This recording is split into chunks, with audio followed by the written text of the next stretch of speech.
Oh, I just love the smell of fresh mulch from trimming the chaos.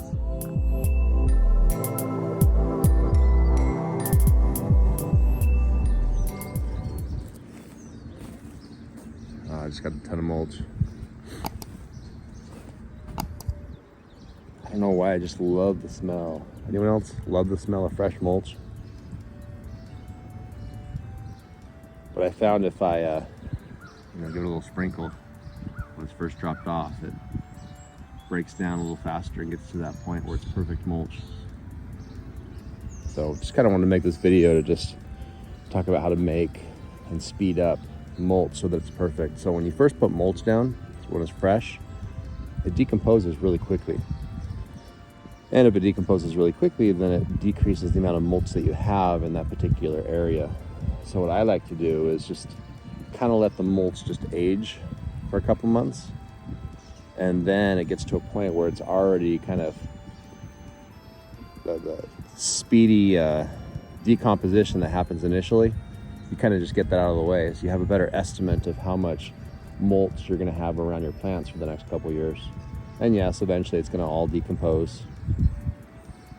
But I would say that first couple months, you're going to lose about half your volume. So it's nice to kind of get that out of the way so that you're not wasting so much time moving mulch. Just kind of let the arborist drop it off, let it sit there for a couple months, and then once it's shrunken down and gotten to that point where its decomposition rate is dramatically slowed, then I kind of put it where I want it. I have lots of fruit trees that just love having their mulch. I'm growing a lot of mushrooms here, so we're still in spring, so these trees are still in dormancy, but the mycelium is not dormant. The mycelium is actively growing and establishing itself, and so I'm going around kind of wetting the mulch just to give the mycelium a little bit easier of a time spreading, taking over, so I can get tons of mushrooms this year. And again, these are for wine cap mushrooms, which are my favorites.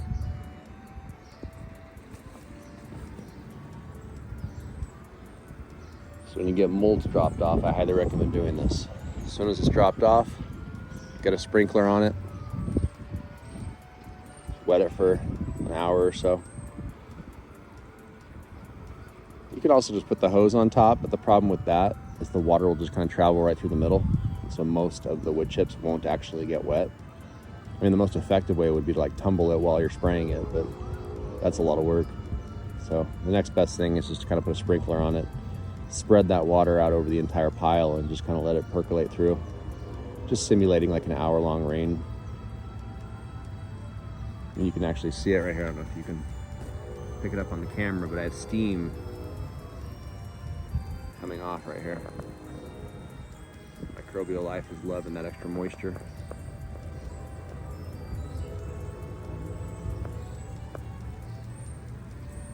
A lot of people will try to inoculate their fresh wood chips with mycelium, and that's not always, in my opinion, the best choice, just because the different bacterial and mold type fungi are going to kind of have an advantage, and they're going to spread through, and the thermophilic bacteria are going to make that stuff heat up so fast that it'll kind of kill off your mycelium.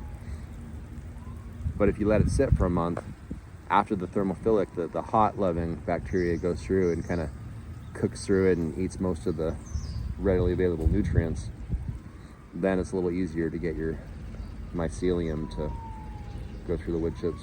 That's just my opinion. If you disagree, let me know. Thanks for joining me in the chaos.